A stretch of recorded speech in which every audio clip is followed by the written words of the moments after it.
খুব সাধারণভাবে করলা ভাজা করলাম আমি। চলুন রেসিপিটি দেখে নিই। করলা ভাজার জন্য দেখুন এখানে সরষের তেলে পাঁচফোড়ন, রাঁধুনি মেশানো পাঁচফোড়ন দিয়েছি।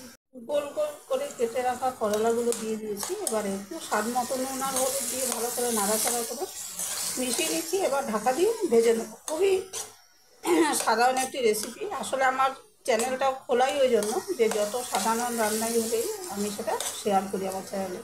আর আমার চ্যানেলে সব ঘরোয়া দৈনন্দিন রান্না আছে, কোনো স্পেশাল কোনো রান্না সেরকম পাবেন না। আমি রোজ ঘরে যেই নিরামিষ পদগুলি তৈরি করি সেগুলোই আমি আমার চ্যানেলে আপলোড করি। এবার আমি করলাগুলো ঢাকা দিয়ে ভেজে নেব। দেখুন করলাগুলো উল্টো পাল্টা করে ভাজছি। এই যে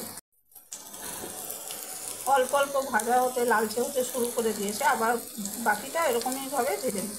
করলাগুলো সব ভাজা হয়ে গেছে।